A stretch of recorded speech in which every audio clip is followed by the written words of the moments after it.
Screen share थी वही आहे? यस सर। पाण मुंहिंजे ख़्याल में फाइलम अर्थ्रोपोडा ते हुयासीं, है न?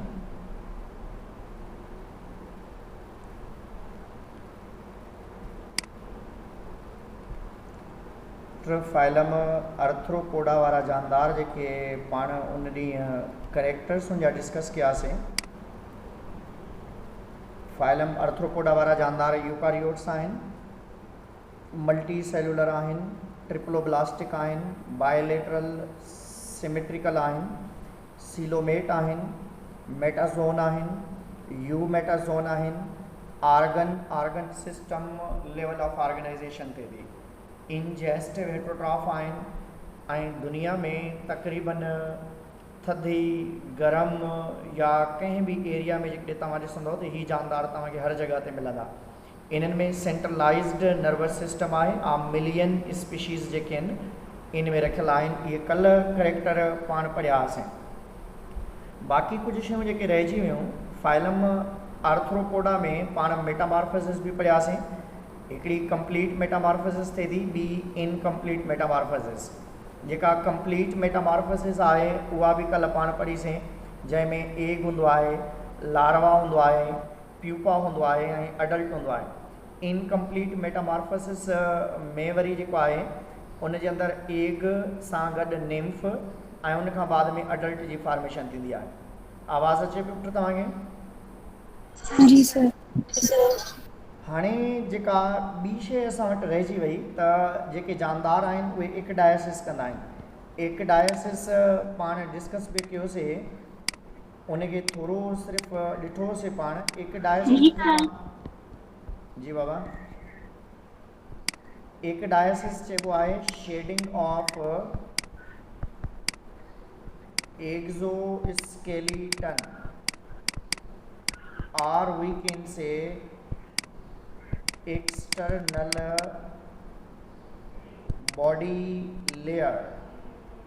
हाणे उन एक्सटर्नल बॉडी लेयर खे रिमूव करण जे लाइ असां वटि कुझु कंडीशन्स आहिनि। अर्थ्रोपोड्स में कॉमनली एंजाइम सेक्रेट थींदा आहिनि that loose in the old layer, माना उनजी पहिरीं जेका लेयर हूंदी आहे एक्सोस्केलेटन जी उनखे लूज़ करे छॾींदा आहिनि। The new exoskeleton layer are secreted, नई एक्सोस्केलेटन जी लेयर डेवलप थींदी। Third one, old exoskeleton split and fall off, पुराणी जेका एक्सोस्केलेटन आहे उहा टुटे थी ऐं फॉल माना टुटी थी पए, खुली थी पए। मां ॾेखारियां थो कीअं तव्हां उनखे सम्झी सघो था। न्यू एक्सोस्केलेटन जेको आहे हार्डेंस हूंदो आहे ऐं सेट थींदो आहे। Cuticle is further hardened by the tending.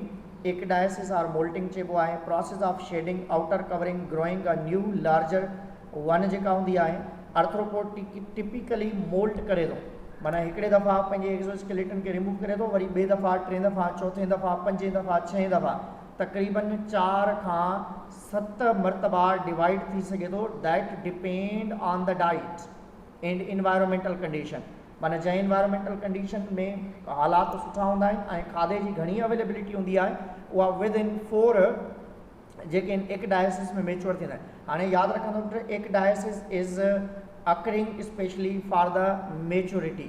ही जानदार तक़रीबन 4 खां 7 मरतबा जॾहिं एकडायसिस कंदा आहिनि त मेच्योर थी वेंदा आहिनि। माना जंहिं खुराक में खाधे जी अवेलेबिलिटी घणी हूंदी आहे, न्यूट्रिएंट्स बहितर अवेलेबल हूंदा आहिनि, त ही जानदार एकडायसिस जी मदद सां न्यू जेके इन में हलिया वेंदा आहिनि स्टेज में। त ही जानदार मोल्टिंग या एकडायसिस जो प्रोसेस कॾहिं कंदा आहिनि? जॾहिं ही इमेच्योर हूंदा आहिनि, जॾहिं ही नवां ठही रहिया हूंदा आहिनि। नवां ऑर्गेनिज़म्स जॾहिं ठही रहिया हूंदा आहिनि, ग्रोथ वारी कंडीशन हूंदी आहे, त उन दौरान ही एकडायसिस जे प्रोसेस खे प्रोसीड कंदा आहिनि। So ecdysis mostly occur during the embryological stages, or we can say the metamorphosis stages, या जॾहिं लार्वल स्टेज मां जानदार जेको आहे उन स्टेज में डेवलप थी रहियो हूंदो आहे। हाणे एकडायसिस ॾिसो तव्हां, एकडायसिस ग्रुप आहे। कुझु ecdysozoa are the group of protostomes आहिनि animal, including arthropods, nematodes, several जेके आहिनि सिमालर फाइला बि आहिनि। Taxon was discovered on the molecular data ते इन शइ जी ख़बर पई आहे group is also supported by the morphological character and include all animals that shed their exoskeleton। हाणे उहे जानदार जेके एक्डायसिस कंदा आहिनि उन्हनि जानदारनि जे पूरे ग्रुप खे एक्डायज़ोआ चइबो आहे, एक्डायज़ोआ चइबो आहे उन्हनि खे।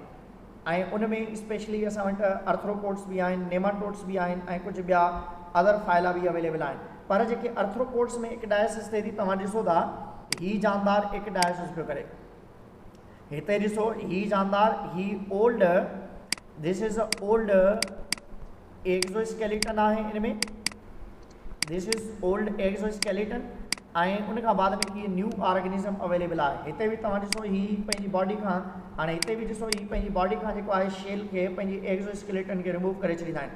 हाणे एक्डायसिस असल में छा खे चइबो आहे, removal of exoskeleton from the body, या आउटर एक्सोस्केलेटन खे वक्तन फ़ावक्तन जेकॾहिं जानदार रिमूव करे थो या उनखे शेड करे थो, त अहिड़े प्रोसेस खे पाण एक्डायसिस जो नालो ॾींदा आहियूं।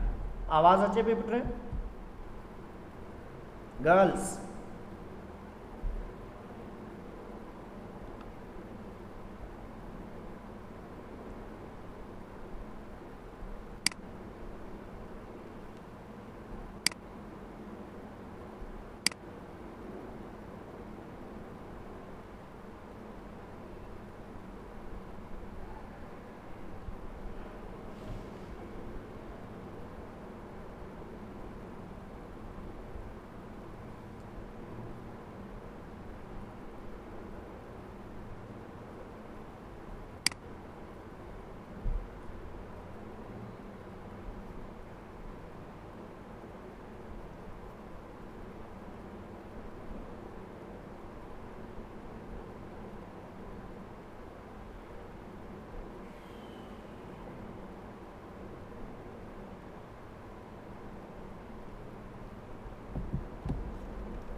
सॉरी बेटा,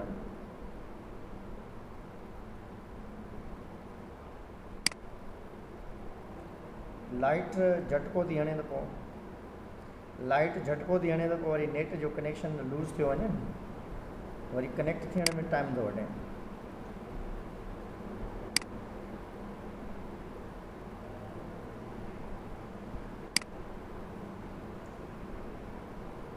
बेटा आवाज़ आ रही है? बाबा आवाज़ अचे पे मुझे? जी सर।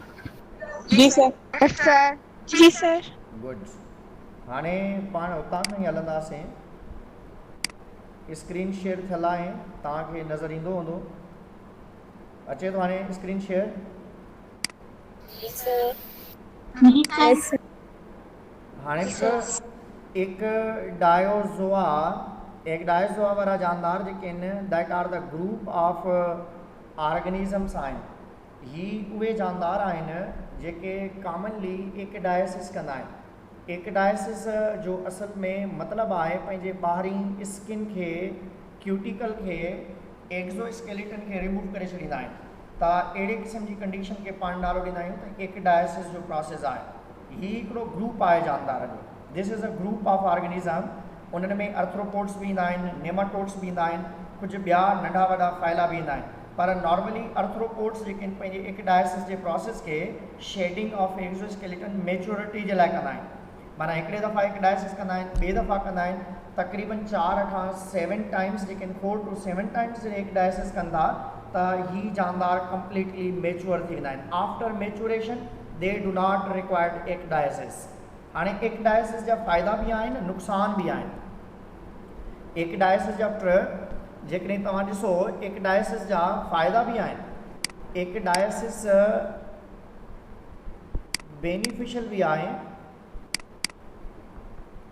बेनिफिशियल उन सेंस में आहे बॉडी इंक्रीज इन साइज ते थी, ओल्डर खे रिप्लेस करे करे, ऐं हार्मफुल छाजे करे आहे या इन्हनि जानदारनि जे लाइ नुक़सानदेह बि आहे। हाणे नुक़सानदेह उन जे करे आहे छो जो जॾहिं जानदार एक्डायसिस कंदा आहिनि, मोल्टिंग कंदा आहिनि, शेडिंग ऑफ एक्सोस्केलेटन कंदा आहिनि, उन दौरान जेके इन्हनि जा प्रीडेटर्स हूंदा आहिनि उहे घात लॻायूं करे वेठा हूंदा आहिनि, उहे वेट में हूंदा आहिनि त हीअ एक्डायसिस कंदा आहियूं असां हिनखे इनगल्फ कयूं, छो जो हीअ जानदार सॉफ्ट थी वेंदा आहिनि ऐं ईज़ी टू केज थी वेंदा आहिनि ऐं उन खां बाद में स्लो थी वेंदा आहिनि।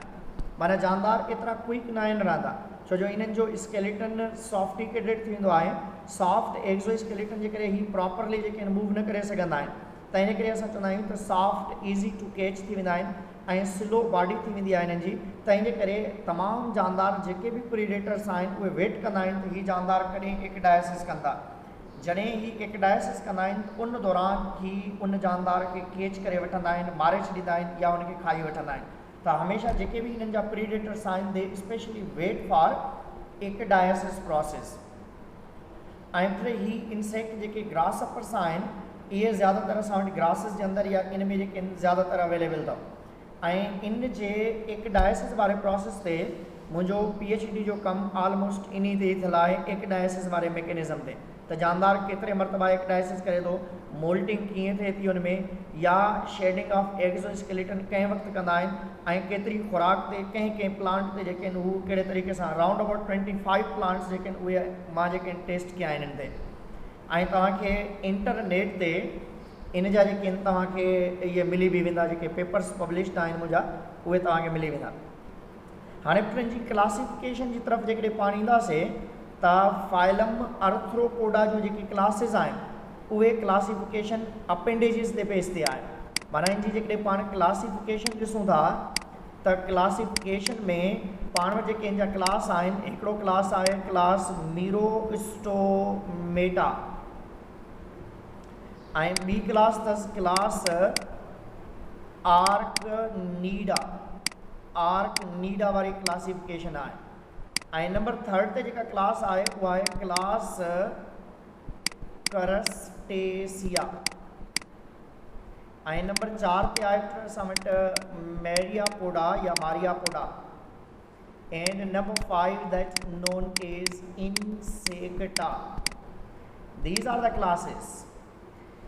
फाइलम अर्थ्रोपोडा जो जेके क्लासेस असांखे पढ़णियूं आहिनि, one is class merostomata, second one is class arachnida, third one is crustacea, fourth one is myriapoda, fifth one is insecta. Classification is on the basis of appendages. Appendages जे base ते आहे त इन जी body ते अपेंडेजिस कीअं attached आहिनि, इन्हनि अपेंडेजिस जी attachment कीअं आहे, उन जे लिहाज़ सां जेका आहे क्लासिफिकेशन आहे। हाणे पहिरियों जेको क्लास अथसि उहो आहे मीरोस्टोमेटा। Miro means many, many stoma चइबो आहे माउथ खे। माना ईअं न आहे त इन में खोड़ सारा माउथ आहिनि, ईअं आहे त इन जे माउथ जे ॿाहिरां तमामु घणियूं जेके आहिनि प्लेट्स आहिनि। त तव्हां चई सघो था mouth covered by small plates. Small plates जेके आहिनि जाम सारियूं प्लेट्स हूंदियूं आहिनि, मेनी इन नंबर हूंदियूं आहिनि, खोड़ सारियूं प्लेट्स हूंदियूं आहिनि। त इन करे असां चवंदा आहियूं mouth covered by many small plates, that's why they are known as a merostomata. These are marine organisms ऐं इन में 6 पेयर ऑफ अपेंडेजिस आहिनि, चेलिसरी आहे, पेडीपॉल्प्स आहिनि, 4 pair of walking legs commonly इन जे अंदरि अवेलेबल आहिनि ऐं हीअ असांखे डीप वाटर में मिलंदा आहिनि, मलस्कन ऐं इन्हनि सां गॾु मिलंदा आहिनि ऐं इन्हनि खे असां चवंदा आहियूं considered as a living fossils. Structure has remained basically unchanged for 300 million years. इन्हनि में कंहिं बि क़िस्म जी का एवोल्यूशन न आई आहे अञण ताईं, तंहिंजे करे असां चवंदा आहियूं त this is known as a living fossil. Living fossils जो बि नालो ॾींदा आहियूं ऐं इन में कॉमन ऑर्गेनिजम्स जेके असां वटि आहिनि, जेकॾहिं तव्हां हिते ॾिसंदव तीअं हिते जेको आहे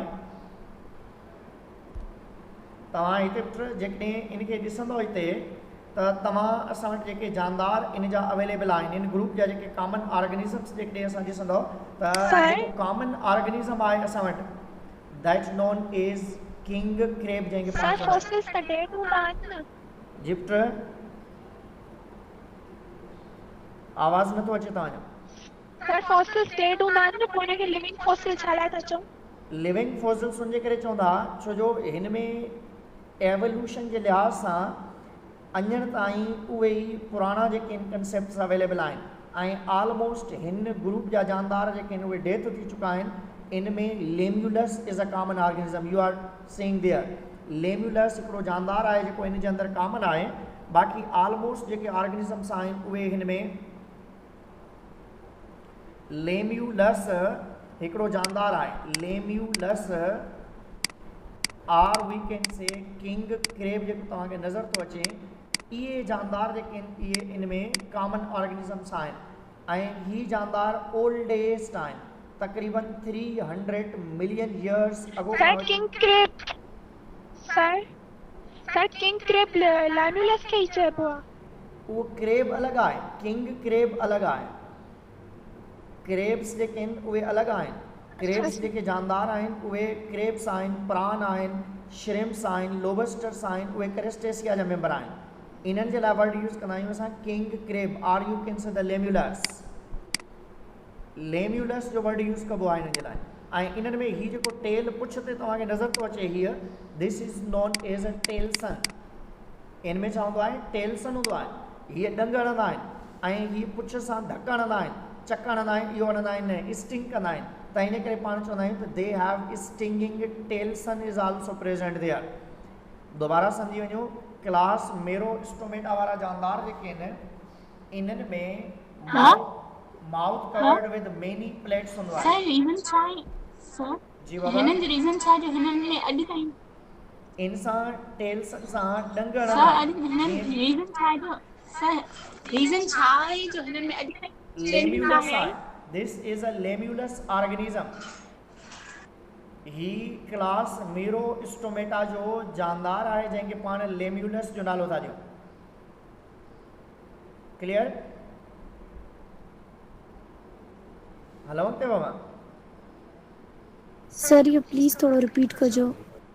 क्लास मेरोस्टोमेटा वारा जानदार जेके आहिनि mouth possess many small plates हूंदियूं आहिनि इन में ऐं ही मेरीन ऑर्गेनिज़म्स आहिनि ऐं ही ओल्डेस्ट अर्थ्रोपोड्स आहिनि ऐं इन्हनि जानदारनि में जेको आहे टेल में टेलसन बि अवेलेबल हूंदो आहे ऐं उन टेलसन जी मदद सां डंग हणंदा आहिनि या असां चऊं स्टिंग कंदा आहिनि. ऐं ही स्टिंगिंग ऑर्गेनिज़म्स हुअण जे करे पाण चवंदा आहियूं they have telson and this is known as king crab. इनखे चइबो आहे या लेम्यूलस जो नालो ॾिबो आहे इनखे. क्लियर? हलो अॻिते. यस सर. हाणे ही ग्रुप आहे जेको ख़तरनाक ग्रुप आहे जेको असांजे तव्हांजे इर्द गिर्द घुमे फिरे थो ऐं ही ग्रीक आर्चीनीमा वरितल आहे जंहिंजो मतिलबु आहे स्पाइडर लाइक ऑर्गेनिज़म. क्लास आर्कनीडा जो मतिलबु आहे स्पाइडर लाइक ऑर्गेनिज़म्स. इन में उहे तमामु स्पाइडर्स ईंदा आहिनि. These are the spiders. हिन में 2 स्पेशल ऑर्गेनिज़म्स रखियल आहिनि that are known as arachnids. इनमें 4 पेयर ऑफ वॉकिंग लेग्स आहिनि. 4 pair of walking legs in जे अंदरि अवेलेबल अथव. 4 पेयर्स वॉकिंग लेग्स आहिनि माना जंहिंजी मदद सां हीअ हले फिरे थो उन्हनि खे पाण वॉकिंग लेग्स चवंदा आहियूं। ऐं इन में केतिरियूं वॉकिंग लेग्स आहिनि? 4 पेयर ऑफ वॉकिंग लेग्स आहिनि। 2 चेली सरीटी बि अथसि जंहिंजी मदद सां हीअ जेको आहे खणे थो या खाधे खे खणे थो। ऐं उन खां बाद में 2 जेके आहिनि पेडिली पॉप्स बि हूंदा आहिनि जंहिंजी मदद सां हीअ मटीरियल्स खे जेके आहिनि खणण में मदद कंदा आहिनि। इन्हनि में प्रोज़ोमा, 2 चेलिसरी, 2 पेडी पॉप्स हूंदा आहिनि ऐं 4 जेके आहिनि वॉकिंग लेग्स हूंदियूं आहिनि। मेन जेका आइडेंटिफिकेशन असां कंहिंजे बेस ते कंदा आहियूं? वॉकिंग लेग जे बेस ते कंदा आहियूं।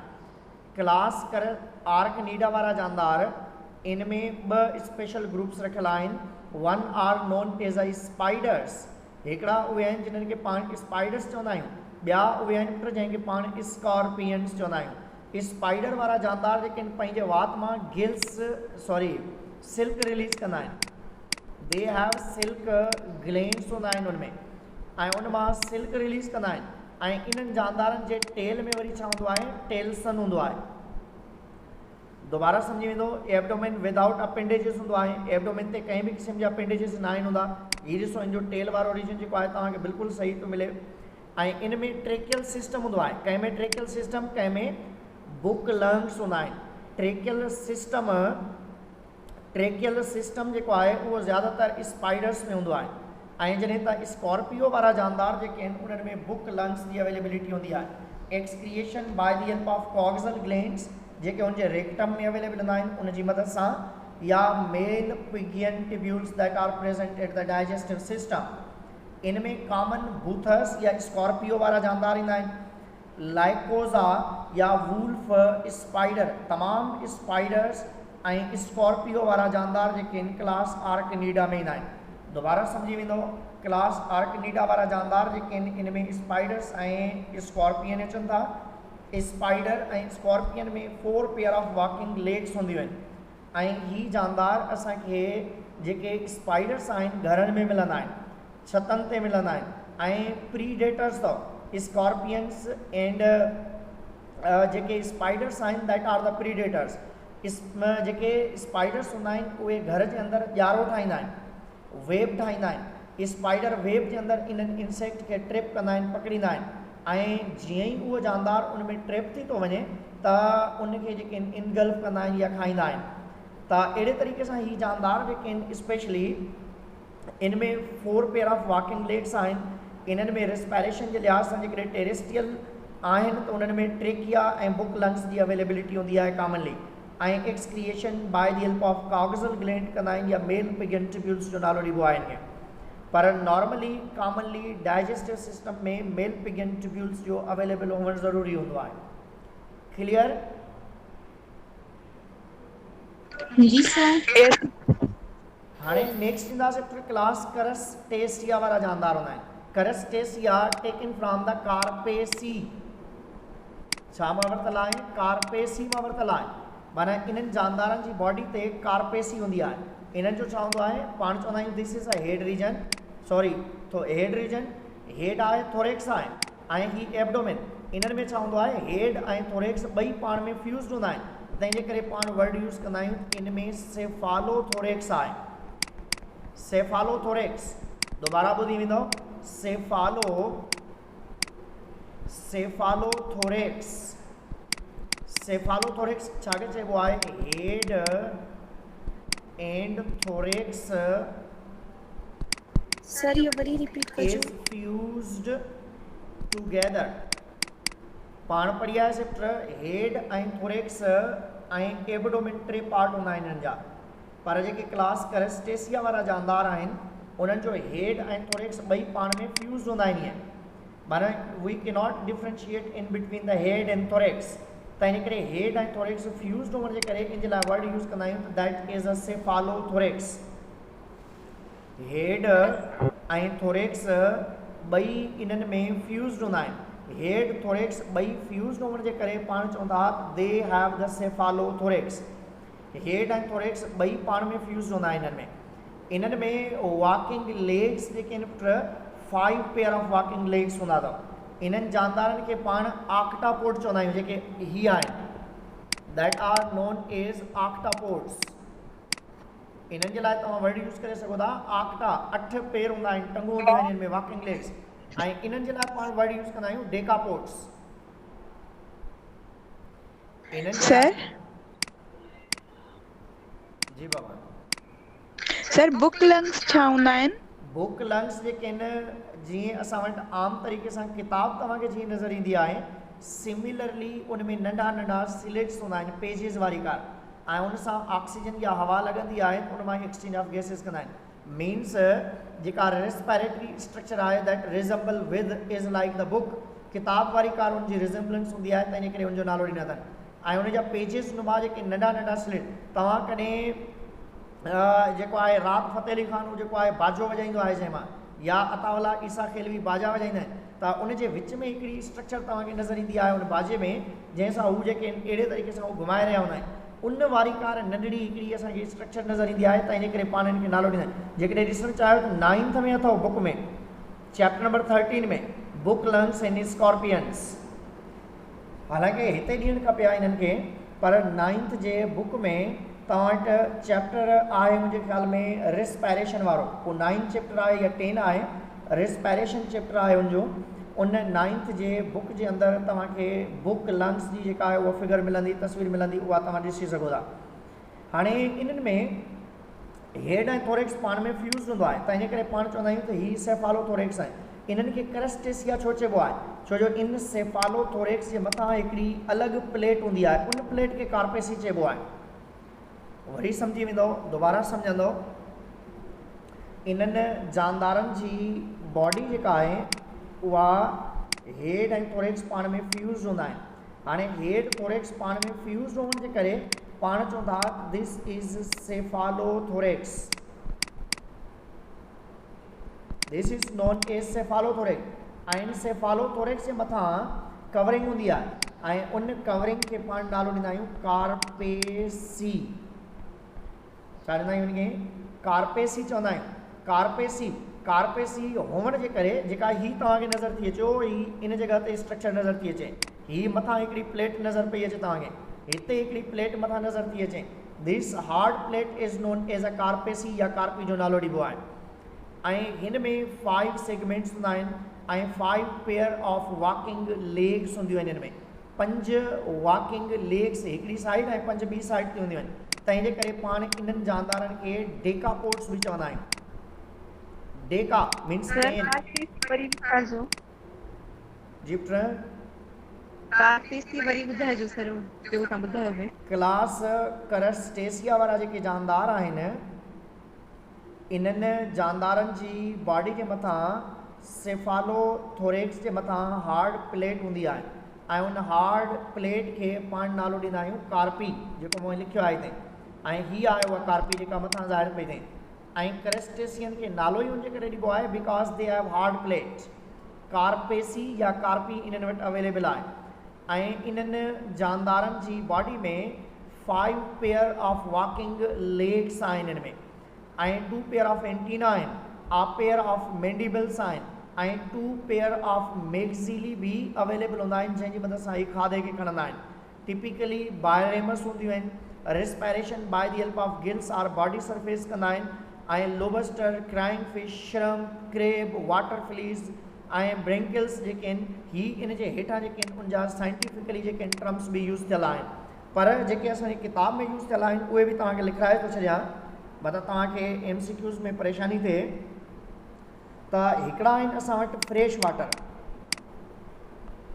हिकिड़ा आहिनि पाण वटि फ्रेश वाटर, उहे आहिनि पाण वटि डेफनिया एंड साइक्लोप्स, ऐं ॿिया आहिनि पाण वटि मरीन वाटर, उहे आहिनि पाण वटि प्रान, ही नज़र पियो अचे प्रान आहिनि, ऐं उन खां बाद में क्रेब्स आहिनि, लोबस्टर्स आहिनि, श्रिम्प्स आहिनि,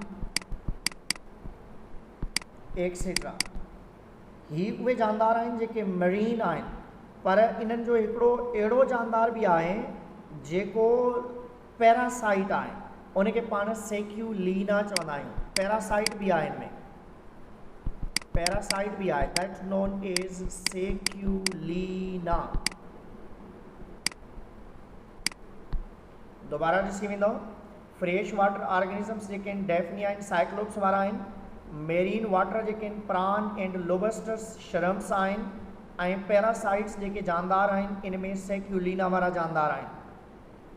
fresh water organisms Daphnia and cyclops, marine water organisms जेके आहिनि प्रान लोबस्टर शरम्स आहिनि, ऐं प्रान पैरासाइट्स जेके आहिनि उहे सेक्यूलिना वारा जानदार आहिनि। इहे कॉमन नेम्स आहिनि जेके तव्हांखे ज़रूरु यादि रखणा आहिनि, छो जो असांजे बुक में इहे इंक्लूडेड आहिनि। फ्रेश वाटर में डेफनिया एंड साइक्लोप्स, डेफनिया हिते ॾिनल बि अथव बोर्ड ते, तव्हांखे ॾेखारियो बि आहे। मेरीन वाटर में प्रान झींगे खे चइबो आहे, ऐं लोबस्टर हिते ॾिनल अथव, प्रान आहे, ऐं उन खां बाद में लोबस्टर्स आहिनि, शरम्स आहिनि या यूफाइसिड्स आहिनि, ऐं पैरासाइट्स में पाण वटि सेक्यूलिना वारा जानदार कॉमनली हिते अवेलेबल आहिनि। क्लियर? दोबारा इन में सेफालोथोरेक्स हूंदो आहे, कार्पेसी हिननि जी बॉडी ते हूंदी आहे, 5 पेयर ऑफ वॉकिंग लेग्स हूंदा आहिनि, ही फ्रेश वाटर बि आहिनि, मेरीन वाटर बि आहिनि, फ्यू आर पैरासाइट्स। जी बेटा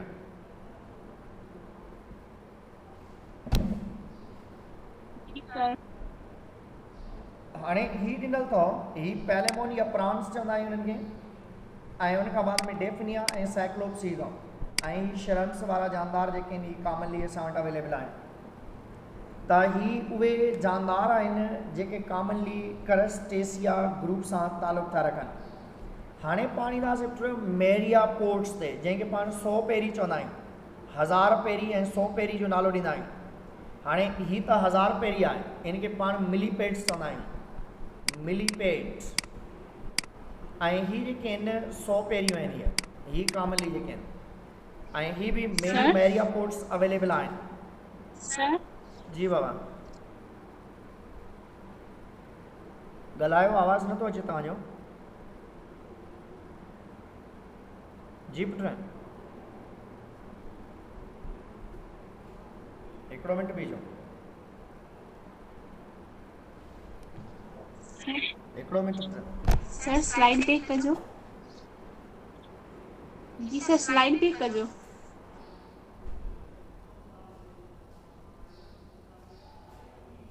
जी बाबा पखे जी आवाज़ जे करे तव्हांखे आवाज़ न पिया आयो। हा ॿुधायो, हाणे ॿुधायो। जी पुट सर चवे पई स्लाइड बैक कजो। हा बैक कयां थो, मूंखे आवाज़ न पिया आयो तव्हांजो, छो जो फैन पे हलियो न हुनजे करे।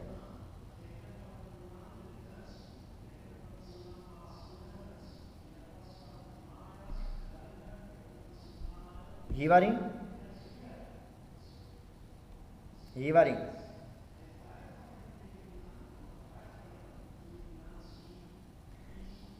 ही मेरिया पोर्ट्स जेके आहिनि, मेरिया वर्ड जी मीनिंग इहा आहे मेनी, ऐं पोडियम मीन्स फीट या फुट या अपेंडेजिस जे लाइ यूज़ कंदा आहियूं। इन में खोड़ सारा पेर हूंदा आहिनि। इन में ही नॉक्टर्नल हूंदा अथव, नॉक्टर्नल सम्झो था, हिकिड़ा डाए अर्नल हूंदा आहिनि, ॿिया nocturnal. Diurnal means day active, nocturnal जो मतिलबु आहे नाइट एक्टिव हूंदा आहिनि, चवंदा आहिनि नाइट एक्टिव हूंदा आहिनि। हीअ राति जे टाइम जेके आहिनि ॿार घणो क़दुरु असां ॾिसंदा आहियूं हिननि में। इन्हनि में मैक्सिली मैंडिबल्स हूंदियूं आहिनि, 2 एंटीना, कंपाउंड आइज़ हूंदियूं आहिनि, ऐं 15 और मोर ट्रंक सेगमेंट्स हूंदा आहिनि हिन में। माना ये जेके सेगमेंट्स आहिनि। पर सर जी पुट सर तव्हां चयो पिया नाइट में एक्टिव हूंदा आहिनि, पर सोपेरी सर ॾींहं जो बि हलंदी पई आहे। उहो ॾींहं जो असांखे ज़्यादातर जॾहिं असां हुन में घुसी वेंदा आहियूं, माना का बि शइ जॾहिं हुनखे तंग कंदो त ॿाहिरि निकिरंदी न, त ज़्यादातर जॾहिं इन जे घर जे अंदरि तव्हां उन जे अंदरि घिड़ंदव त ज़ाहिरी ॻाल्हि आहे उहो ॿाहिरि निकिरंदी। जीअं तव्हां वटि बेट आहे, उहो त ॾींहं जो बि निकिरंदो आहे पोइ कॾहिं कॾहिं। नॉक्टर्नल जो मतिलबु आहे उनजी पंहिंजी जेका एक्टिविटी आहे, हू पंहिंजो पाण जेको हले फिरे चुरे थो या खाए पीए थो। असांजे घर में हालांकि जाम सारियूं सोपेरियूं अवेलेबल हूंदियूं आहिनि, पर पाण खे नज़र न ईंदियूं। छाजे करे नज़र न ईंदियूं? छो जो हीअ लिकल हूंदा आहिनि, ऐं हीअ जानदार लिकल कंहिं ॿिर में, कंहिं वॉशरूम में, कंहिं किचन में, उन जॻह ते जेके लिकल हूंदा आहिनि, तंहिंजे करे। ऐं हीअ जानदार जेके इन्हनि में 15 या उन खां वधीक ही सेगमेंट्स जेके हीअ नंढा नंढा जेके सेगमेंटेशन तव्हांखे नज़र थी अचे इहा इन में अवेलेबल हूंदी आहे। फर्स्ट पेयर ऑफ लेग्स जेके मॉडिफाइड हूंदा आहिनि फोर्सिप्यूल्स या वीनम क्लास में।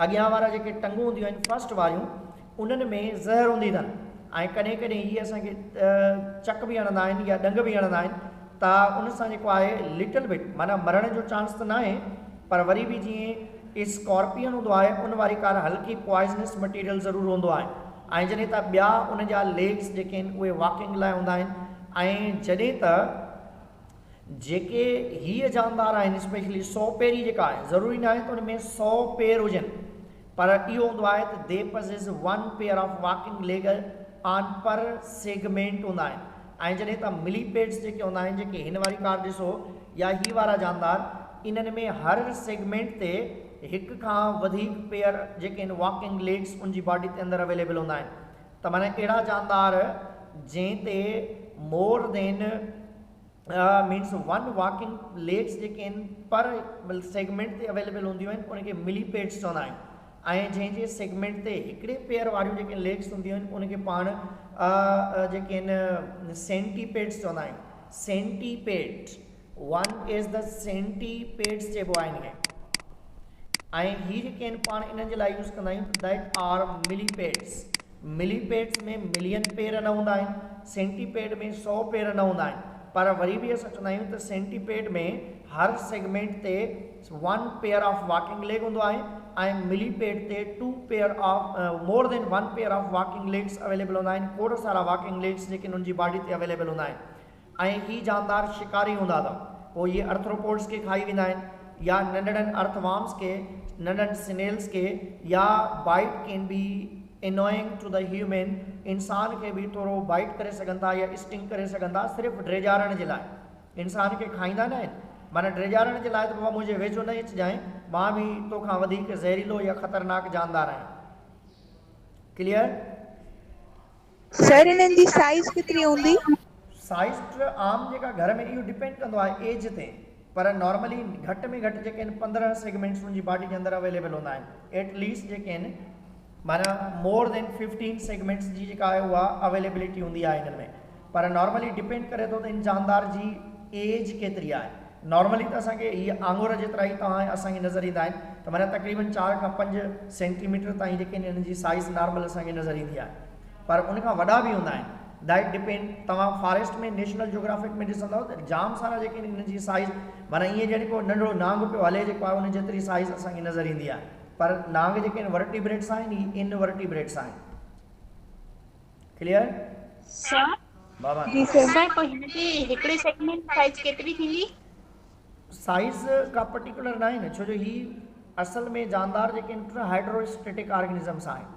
हाइड्रोस्टेटिक ऑर्गेनिज़म्स ही ॾिसो कीअं पाण में कोयलप थियो पियो आहे हाणे जॾहिं हिनखे खोलींदो इन जी जेका लेंथ आहे उहा इंक्रीज़ थींदी न इहे इलास्टिक नेचर में हूंदा आहिनि जीअं अर्थवार्म आहिनि तव्हां वटि या ॿिया जानदार आहिनि त उन्हनि जी का फिक्स साइज़ ईअं न हूंदी आहे छो जो जॾहिं इलॉन्गेटेड थींदा आहिनि त उन्हनि जी साइज़ थोरी इंक्रीज़ थींदी आहे जॾहिं हू वरी कंस्ट्रक्ट थींदा आहिनि त उनजी साइज़ थोरी सोढ़ी थी वेंदी आहे त इन करे हीअ नॉर्मली साइज़ उन शइ जी हूंदी आहे जेका सॉलिड कंडीशन्स जे लिहाज़ सां असां वटि अवेलेबल हुजनि।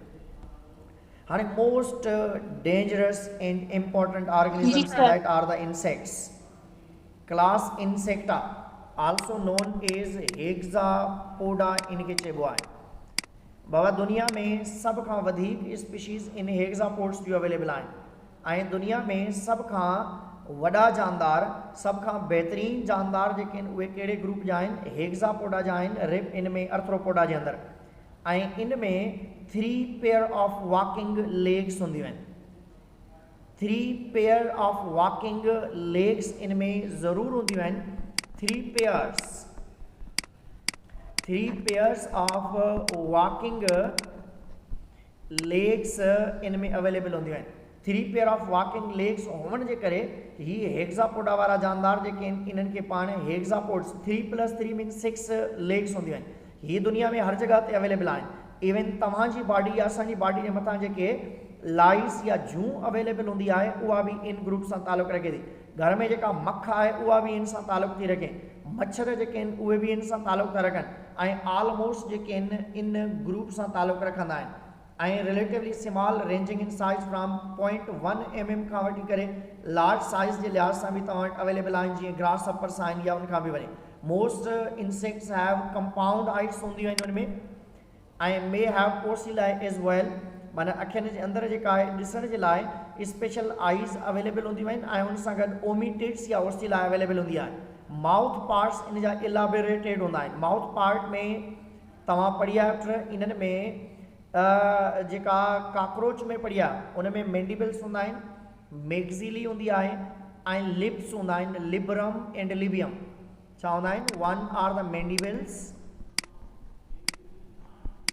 ऐं उन खां बाद में मैग्ज़िली ऐं एंटीना, ऐं उन खां बाद में लिप्स बि हूंदा आहिनि।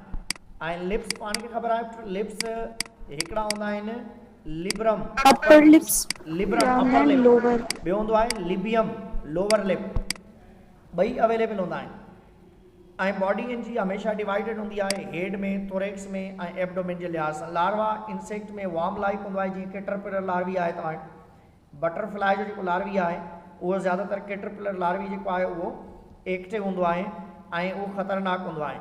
ऐं उन खां बाद में डिफर ग्रेटली इन लार्वा कल्ह पाण पढ़ी आहे पंहिंजे अडल्ट खां बिल्कुलु मुख़्तलिफ़ हूंदा आहिनि ऐं सेंसरी रिसेप्टिविटी हूंदी आहे, आइज़ वेल डेवलप्ड आहिनि, एंटीना अवेलेबल आहिनि, अखि जे अंदरि कीमो रिसेप्टर बि अथसि। कीमो रिसेप्टर जो मतिलबु इहो हूंदो आहे त ही केमिकल्स जे लिहाज़ सां जेके आहिनि उनखे आइडेंटिफाई करे सघंदा। एंटीना में कीमो रिसेप्टर अथसि, जेके उहे आइज़ लाइक उन जूं एंटीना हूंदियूं आहिनि, माना कंहिं ख़ुशबू खे, कंहिं स्मेल खे, कंहिं टेस्ट खे मेंटेन करण जे लाइ स्पेशली कीमो रिसेप्टर जो यूज़ कंदा आहिनि। ऐं साउंड रिसेप्शन बि हूंदो आहे, टेम्पेनिक मेम्ब्रेन बि हूंदी आहे। तव्हां ॾिसो मच्छर आहे, मख आहे, या इन्हनि जानदारनि जी तरफ़ तव्हां वेंदो त इहे तव्हांजे आवाज़ खे ॿुधी करे भॼी वेंदा, या इन्हनि खे का ख़बर पवंदी आहे, कंहिं क़िस्म जो को कहो किड़वा थींदी आहे, हल्को बि आवाज़ ईंदो आहे, उहो इन्हनि खे महसूसु थींदो आहे, जंहिंजे करे इहे वेंदा आहिनि। हाणे इंसेक्टा वारा जेके जानदार आहिनि, इन्हनि खे पाण स्पेशली ॿिनि ग्रुप्स में विराईंदा आहियूं। इंसेक्ट्स जेके अथव, हिकिड़ा हूंदा अथव टेरीगोटा वारा, one is known as pterygota and other is known as a pterygota. जेके पुट टेरीगोटा वारा आहिनि, टेरीगोट्स, इन्हनि में पी साइलेंट अथव। टेरीगोट्स जो मतिलबु आहे विद विंग्स। छा हूंदा आहिनि? इन्हनि में विद विंग्स हूंदा आहिनि एंड कैन फ्लाई। अहिड़ा इंसेक्ट जेके हवा में उॾामंदे तव्हांखे नज़र अचनि, या जंहिंमें खंभड़ाटियूं हुजनि, खंभ हुजनि ऐं उॾामंदे तव्हांखे नज़र था अचनि, उन्हनि खे टेरीगोट्स चइबो आहे। जंहिंमें a pterygotes means without wings, without wings, माना जंहिंमें विंग्स एब्सेंट आहिनि, उन्हनि जे लाइ वर्ड यूज़ कंदा आहिनि। हाणे टेरीगोटा वारा जानदार जेके आहिनि फ्लाइंग हूंदा आहिनि ऐं उन्हनि में विंग्स हूंदा आहिनि। कॉमनली तव्हां वटि जेके बि फ्लाइंग, असांखे फ्लाइंग करण वारा जानदार ॿिनि क़िस्मनि जा मिलंदा आहिनि। जेकॾहिं फ्लाई करे थो जानदार, either that is the pterygote insect, if that is invertebrate, if other is the vertebrate means that known as the birds.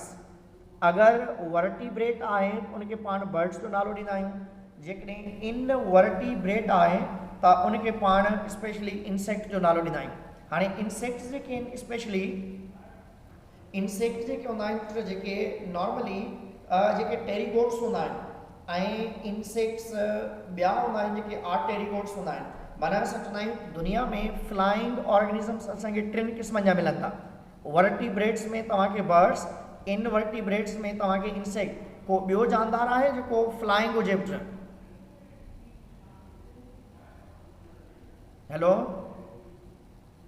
बाबा, आवाज़ अचे थी? जी सर। जी सर। को ॿियो मेमल आहे हिकिड़ो, that's known as a bat. असां वटि टे माना ॿ जेके आहिनि इम्पॉर्टेंट ऑर्गेनिज़म्स आहिनि। माना हिकिड़ो आहे फ्लाइंग बर्ड्स आहिनि ऐं ॿिया वरी तव्हां वटि आहिनि फ्लाइंग इंसेक्ट्स आहिनि। जेकॾहिं इनवर्टिब्रेट फ्लाइंग आहे उहो इंसेक्ट आहे, जेकॾहिं वर्टिब्रेट फ्लाइंग आहे त उनखे पाण बर्ड जो नालो ॾींदा आहियूं। पर हिकु अहिड़ो जानदार बि आहे जेको हवा में फ्लाई करे थो पर बर्ड न आहे, न ई इंसेक्ट आहे, that's known as the bat. माना असां चवंदा आहियूं except bat other organisms that are the vertebrates that belongs to birds and invertebrates that belongs to insecta group. ऐं ॿी वरी कंडीशन आहे त इन्हनि में हेड थोरेक्स एब्डोमेन थिए थो ऐं उन खां बाद में हेक्सापोड्स पेयर ऑफ वॉकिंग लेग्स जे करे नालो ॾिबो आहे। इन्हनि में 2 pair of flying wings mostly हूंदा अथव। हिकिड़नि खे चइबो आहे 4 विंग्स, ॿिनि खे चइबो आहे हाइंड विंग्स। हिकिड़े पेयर खे 4 विंग, ॿिए खे हाइंड विंग चइबो आहे। आप पेयर ऑफ एंटीना हूंदी आहे इनमें। रेस्पिरेशन जे लाइ इन्हनि वटि ट्रेकियल सिस्टम कॉमन हूंदो आहे ऐं जेनिटल ओपनिंग माना रिप्रोडक्शन जे लाइ इन्हनि वटि अवेलेबल हूंदी आहे। हाणे जेनिटल ऑर्गन तव्हांखे मां ॿुधाए सघां थो त कीअं जेनिटलिया इन में अवेलेबल हूंदी आहे।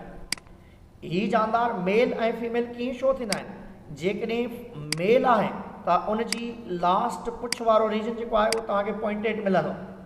दिस इज़ फॉर द मेल। जेकॾहिं फीमेल आहे उनजे टेल रीजन ते अहिड़े क़िस्म जी विच में जेका आहे हिकिड़ी स्ट्रक्चर हूंदी आहे दैट शो द फीमेल। माना जेकॾहिं को बि ग्रास अपर तव्हां पकड़ियो ऐं उनजो एंड एब्डोमेन या पुछ ईअं पॉइंटेड हुजे त तव्हां चवंदव इहो मेल आहे। जेकॾहिं उनजे टेल में अहिड़े तरीक़े सां लिप लाइक स्ट्रक्चर्स हुजनि त इनखे सरसाए बि चइबो अथव। नॉर्मली असां सरसाए जो नालो ॾींदा आहियूं या सर्कस चवंदा आहियूं।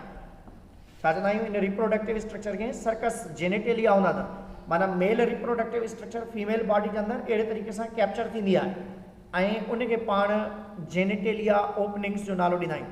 ऐं इन्हनि में बि मेटामॉर्फोसिस कॉमन अथव। कंप्लीट बि थिए थी, इनकम्प्लीट बि थिए थी। कल्ह पाण पढ़ी आयासीं जेका कंप्लीट मेटामॉर्फोसिस थिए थी। बाबा जी पुट केरु आहे? सर रिपीट कजो थोरो।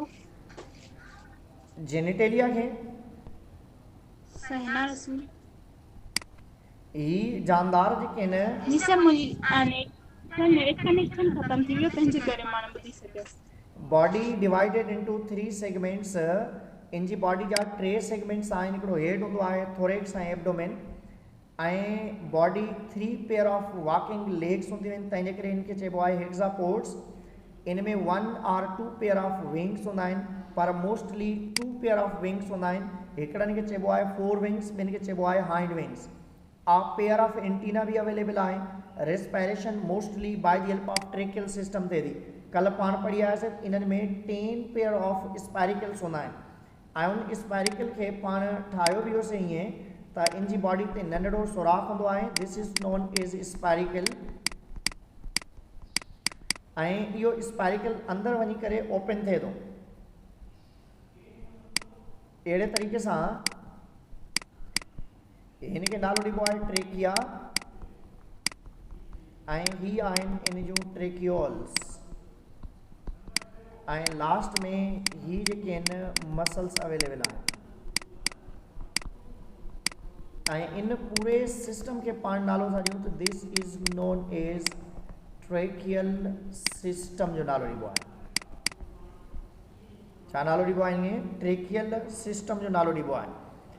Excretion is mainly by Malpighian tubules थिए थी which help in maintaining the ionic balance जे लिहाज़ सां commonly इन में excretion Malpighianic tubules जी मदद सां थींदी आहे। माना digestive system सां गॾु Malpighian tubules हूंदा आहिनि उन सां excretion थींदी आहे। एक्सोस्केलेटन इन्हनि में भी शेड थींदो आहे। इन्हनि में मेटामॉर्फोसिस थिए थो, कंप्लीट भी थिए थो, इनकम्प्लीट भी। इनकम्प्लीट मेटामॉर्फोसिस कल्ह पाण पढ़ी आयासीं जेका नॉर्मली जेका आहे ग्रास अपर्स में थींदी आहे। ऐं कंप्लीट मेटामॉर्फोसिस जे लाइ पाण स्पेशली हिकु चार्ट ॾेई आयासीं। उन कंप्लीट मेटामॉर्फोसिस जे अंदरि तव्हां वटि हनी बीज़ आहिनि, वास्प आहिनि, टर्माइट्स आहिनि ऐं जाम सारा ॿिया जानदार जेके आहिनि उहे कॉमनली पाण पढ़ी आयासीं उन्हनि जे अंदरि थींदी आहे। ऐं इन्हनि जी स्किन जी लेयर जेका आहे एक्सोस्केलेटन खे क्यूटिकल जो नालो ॾिबो आहे। Cuticle external body layer is known as exoskeleton ऐं उन एक्सोस्केलेटन खे क्यूटिकल चवंदा आहिनि। ऐं ही जानदार पंहिंजे एक्सोस्केलेटन खे वक़्तन फ़वक़्तन रिमूव कंदा रहंदा आहिनि तंहिंजे करे पाण चवंदा आहियूं त shading of exoskeleton is a common process जेको आहे हिननि में थींदो आहे। पर केतिरे मरतबा एक्सरसाइज़ करे सघंदा?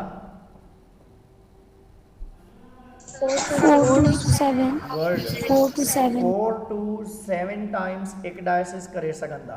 Very good. 4 to 7 टाइम्स एक्डायसिस करण जी सलाहियत हूंदी आहे ऐं एक्डायसिस करण खां बाद में उहे मैच्योर थी वेंदा बाद में एक्डायसिस करण जी का बि ज़रूरत न पवंदी आहे इन्हनि खे। हाणे ही ॾिसो, these are the beautiful creature या organisms of class insecta. Butterfly आहे जीअं, तव्हां प्रेइंग मेंटस आहे, ही ज़बरदस्त जानदार आहे। I love this. प्रेइंग मेंटस जेको आहे ही बि माना असल में प्रीडेटर आहे, प्रीडेटर शिकारी जानदार आहे ऐं ही असल में नंढनि नंढनि जीतनि खे चक पाईंदो आहे, खाईंदो आहे। पर इन जो जेको कमाल जो बिहेवियर हूंदो आहे, तव्हां ॾिसी करे तव्हां परेशान थी वेंदो त हीउ कीअं ऐं कहिड़े तरीक़े सां बिहेव पियो करे। ऐं ही ॿाल टिंडाणी अथव जेका ॻोठनि में उनजे पुछ मां जेके आहिनि रिसेप्टर्स जे करे जेके आहिनि रिफ्लेक्शन ऑफ लाइट थींदी आहे। ऐं ही जेका आहे असां वटि फायर एंट अवेलेबल आहे। This is non as a house fly, मख आहे। ही असांजो फ्रेंड आहे, लेडी बग जेका असां चवंदा आहियूं हुनखे। ऐं ही जेके आहिनि डंग बीटल्स आहिनि जेके गऊं में जानवरनि जे छेणे में जेके आहिनि ही जानवर असांखे मिलंदा आहिनि कॉमनली। हाणे इन खां पहिरीं कुझु ॿियूं शयूं बि अञा रहिजी वियूं आहिनि असां वटि।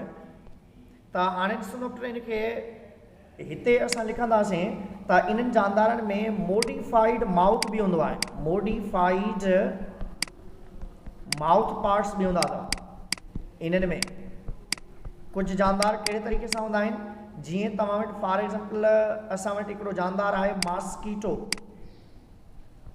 मॉस्कीटो जो जेको माउथ आहे उहो असल में पिर्सिंग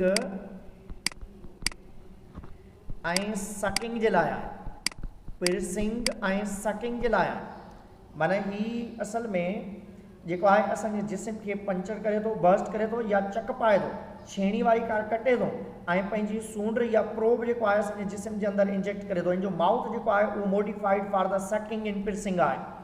ऐं ॿियो हूंदो आहे हनी बी। हनी बीज़ जेके आहिनि उहे च्यूविंग ऐं लेपिंग जे लाइ हूंदा आहिनि। लेपिंग ही असांजी बॉडी खे त कोन चक पाईंदा आहिनि, पर जिते इन्हनि जी हनी अवेलेबल हूंदी आहे, केर बि माण्हू जेकॾहिं उनजे पासे वञे थो त उहो उन माल खे या उन खाधे खे या उन हनी खे जेके आहिनि जल्द अज़ जल्द खाइण जी कोशिशि कंदा आहिनि ऐं लबकींदा आहिनि। लेपिंग जो मतिलबु आहे हिक ॿिए जा चढ़ी करे जल्द अज़ जल्द जेके आहिनि खाइण जी कोशिशि कंदा आहिनि। ऐं उन खां बाद में पाण वटि आहे house fly. Sir honey bee वारो वरी ॿुधाइजो। मॉस्किटो असांखे चक थो पाए, उनखे पिर्सिंग चइबो आहे। हनी बी वारो सर, हनी बी वारो च्यू करे थी, खाधो जेको हूंदो आहे उनखे च्यू करे थी ऐं लेपिंग करे थी। लेपिंग जो मतिलबु इहो आहे त जॾहिं उनखे ख़बर पए थी त को शिकार करण जे लाइ अची वियो आहे या खाधे खे या हनी खे खणण जे लाइ अची वियो आहे, त हू जल्द अज़ जल्द उन खाधे खे खाइण जी कोशिशि कंदी आहे, पंहिंजे पेट में विझण जी कोशिशि कंदी आहे। त उन प्रोसेस खे लेपिंग चवंदा आहिनि। ऐं हाउस फ्लाई जेका आहे स्पंजिंग प्रॉपर्टी आहे जी। स्पंजिंग माना तव्हां भले केॾा बि ख़ूबसूरत हुजो, केॾो बि मेकअप थियल हुजे ऐं केतिरो बि जेको आहे तव्हांखे ख़ुशबू लॻल हुजनि, परफ्यूम्स लॻल हुजनि, पर जेकॾहिं ख़ुदा न ख़ास्ता तव्हांजे वर जेका आहे मख चढ़ी थी वञे ऐं तव्हांजे पोयां लॻी थी पए त तव्हांखे छॾंदी न आहे। तव्हां ॾिठो हूंदो त टेलीविजन्स में बि माण्हू जेके हीअं कंदा वेठा हूंदा आहिनि, मखियुनि खे भॼाईंदा वेठा हूंदा आहिनि, पर वरी बि जेका आहे मखियूं उनजो पासो या उनजी बॉडी जेके आहिनि अटैचमेंट ॾेखारींदियूं आहिनि। हनी बीज़, हाउस फ्लाई ऐं उन खां बाद में असां वटि आहे बटरफ्लाई। बटरफ्लाई आहे असां वटि। बटरफ्लाई साइफनिंग कंदो आहे। साइफनिंग माना ख़ुशबू ते अट्रैक्ट थींदो आहे। साइफन इन्हनि जा माउथ पार्ट्स अहिड़े तरीक़े सां ठहियल आहिनि जो हीअ ख़ुशबू ते अट्रैक्ट थींदा आहिनि। स्मेल ते जेका हनी इन जी जेका स्मेल आहे स्पेशली उन फ्लावर जी, उन स्मेल जे लिहाज़ सां ई कॉमनली जेके आहिनि उन तरफ़ वेंदा आहिनि। दोबारा ॾिसी वेंदो, मॉस्किटो पिर्सिंग एंड सकिंग कंदा आहिनि। हनी बीज़ जेके आहिनि च्यूविंग एंड लेपिंग कंदा आहिनि। हाउस फ्लाई स्पंजिंग चिपकण जी सलाहियत आहे ऐं बटरफ्लाई जेके आहिनि उन्हनि खे साइफन माना ख़ुशबू ते अटैच या अट्रैक्ट थियण वारी एबिलिटी हूंदी आहे। क्लियर? ऐं ॿी कॉकरोच बि अथव, कॉकरोच बि अथव। च्यूविंग एंड बाइटिंग मैकेनिज़म अथव हुन में। कॉकरोच में भी मैकेनिज़म अथव हिकिड़ो, उनखे असां चवंदा आहियूं च्यूविंग। कॉकरोच में भी हिकु एबिलिटी आहे। कॉकरोच में उहा आहे च्यूविंग एंड बाइटिंग। च्यूइंग ऐं बाइटिंग मैकेनिज़म जेको आहे उहो काक्रोच जे अंदरि बि अवेलेबल हूंदो आहे। त ही कॉमन कुछ कंडीशंस आहिनि जेके स्पेशली कंहिं में अवेलेबल आहिनि, जेके अर्थ्रोपोडा वारा जानदार कॉमनली असां वटि अवेलेबल आहिनि। फाइलम बाबा आवाज़ अचे थो? गर्ल्स जी सर। ठीक आहे। एक्सक्रिएशन मेल बाय मेल पिगन ट्यूब्यूल्स ते थी ऐं हीअ जानदार जेके आहिनि इन्हनि खे पाण पढ़ियासीं त ही खोड़ सारा जानदार आहिनि। माना ईअं नॉर्मली तव्हां जेकॾहिं इकोनॉमिकल इंपॉर्टेंस में ईंदव तव्हां त इंसेक्ट हेल्प इन पोलिनेशन कंदा आहिनि, पोलिनेशन में मदद कंदा आहिनि। बीटल्स एंड्स larva improve the soil condition by their burrowing the activity. ही जीत इंसेक्ट ज़मीन खे खोटींदा आहिनि ऐं उन खोटण जे करे जेके आहिनि ज़्यादातर ज़मीन जी ज़रख़ेज़ी इंक्रीज़ थींदी आहे। एंड्स टर्माइट्स जेके आहिनि असांजे घरनि खे तबाह करे छॾींदियूं आहिनि। माना एंड्स जेके आहिनि घर जे अंदरि सुराख कंदियूं आहिनि, खॾियूं कंदियूं आहिनि ऐं टर्माइट्स दीमक जेका आहे असांजे घर जे दीवारनि खे या असांजे घर जा जेके वुडन मेड जेके फर्नीचर आहे या डोर्स आहिनि, विंडोज़ आहिनि, उन्हनि खे तबाह करे छॾींदी आहे। त इन करे एंड्स ऐं टर्माइट्स जेके आहिनि ख़तरनाक आहिनि असांजे इन जे लिहाज़ सां। डंग बीटल जेके हूंदा आहिनि, डंग चइबो आहे जानवरनि जे छेणे खे में गऊं जानवर जी जेका छेणो हूंदो आहे उन जे अंदरि जेके जानवर असांखे मिलंदा आहिनि, ही उन डीकम्पोज़ करे उन मां वेस्ट मटीरियल खे जेके आहिनि यूटिलाइज़ कंदा आहिनि। सम इंसेक्ट जेके आहिनि उहे बायोलॉजिकल कंट्रोल खे बि कंट्रोल कंदा आहिनि। बायोलॉजिकल कंट्रोल जो मतिलबु छा आहे बाबा? बायोलॉजिकल कंट्रोल छाखे चइबो आहे? माना कंहिं जानदार खे तव्हां कंहिं ॿिए जानदार जी मदद सां मारियो, जीअं ड्रैगन फ्लाई आहे। कहिड़ो जानदार आहे? Dragon fly. इन ड्रैगन फ्लाई के पाण यूज़ कंदा आहियूं किल मॉस्किटो जे लाइ। ईअं ई तव्हांजे ज़मीन जे अंदरि फार्मर फ्रेंड इंसेक्ट्स हूंदा आहिनि। माना जंहिंखे फ्रेंड इंसेक्ट्स चइबो आहे। माना असां जॾहिं ज़मीन जे अंदरि स्प्रे कंदा आहियूं त दवाई अहिड़ी स्प्रे करणु खपे जेका उन्हनि ख़तरनाक जानदारनि खे मारे, न कि जेके असांजे फ़ाइदे वारा जानदार आहिनि जेके उन्हनि खे बि मारे छॾे। त इन करे कंहिं जानदार खे जेकॾहिं तव्हां कंहिं ॿिए जानदार जी मदद सां जेकॾहिं किल कयो था उनखे पाण बायोलॉजिकल कंट्रोल जो नालो ॾींदा आहियूं। ऐं सिल्क मोथ ॿुधो आहे? सिल्क वॉर्म, सेरीकल्चर जंहिंखे पाण चवंदा आहियूं।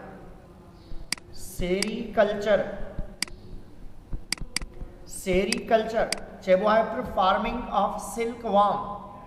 सिल्क वॉर्म तूत जे पतनि ते डेवलप थींदो अथव। सिल्क ॿुधो आहे? सिल्क मखमल जंहिंखे चवंदा आहियूं। सेरीकल्चर जे लाइ जेको वॉर्म यूज़ थींदो आहे उनखे पाण चवंदा आहियूं सिल्क वॉर्म। ऐं उनखे चइबो अथव बम्बेक्स मोरे। छा चइबो आहे हिनखे? बम्बेक्स मोरे चइबो आहे। This is the scientific name of silk worm. ऐं सिल्क वॉर्म जी ग्रोइंग कंडीशन जे लिहाज़ सां पाण वर्ड यूज़ कंदा आहियूं सेरीकल्चर। ॿियो हूंदो आहे हनी बीज़ जी डेवलपमेंट जे लिहाज़ सां उनखे पाण चवंदा आहियूं एपिस कल्चर या एपी कल्चर। छो जो Apis is the scientific name of honey bee ऐं इन जे लाइ पाण वर्ड यूज़ कंदा आहियूं एपी कल्चर या आपी कल्चर। छा चइबो आहे हुनखे? एपी कल्चर जो नालो ॾिबो आहे। फार्मिंग ऑफ जी बाबा सेरीकल्चर में सिल्क वॉर्म खे असां तूत ते डेवलप कराईंदा आहियूं ऐं उन मां असांखे सिल्क मिलंदो आहे। पास्ट में सिर्फ़ु चाइना वारा जेके जी बाबा हॉर्टिकल्चर के साथ में छा? हॉर्टिकल्चर प्लांट्स जे लाइ यूज़ कंदा आहियूं। प्लांट्स जी डेवलपमेंट के लिए हॉर्टिकल्चर जो वर्ड यूज़ कंदा आहियूं। सिल्क मोथ हनी बीज़ के लिहाज़ सां जेकॾहिं तव्हां उनखे यूज़ कंदव त तव्हांखे जाम सारा जेके आहिनि हनी बीज़ जेके आहिनि उहे मिलंदा। हाणे इहे जेके कंडीशन्स आहिनि इहे स्पेशली टाइम थियो त न आहे? मूं वटि वॉच न आहे हिन में। जी सर टाइम से घणो टाइम थियो आहे? 7 मिंट आहिनि न? थी विया मथे थी विया? जी सर 7 मिंट वधी विया आहिनि। तव्हां सुभाणे एक्सप्लेन कजो प्लीज़। बस ये लास्ट आहे इन जो प्रोवाइड हनी बीज क्यों था असां इन मां ऐं उन खां बाद में नंबर ऑफ इंसेक्ट्स जेके आहिनि पेंट्स में, टॉयज़ में या उन जा मटीरियल्स जेके आहिनि उहे यूज़ कंदा आहियूं। अर्थ्रोपोड्स लाइक क्रेप्स आहिनि, प्रॉन्स आहिनि, लोबस्टर्स आहिनि, उनखे एज़ ए फूड यूज़ कबो आहे। ऐं मुख़्तलिफ़ ॿियूं शयूं आहिनि, ही तव्हांखे सुभाणे ॿुधाए छॾींदसि जेके बि आहिनि। ठीकु आहे, टुमारो इंशाल्लाह वी विल डिस्कस। जी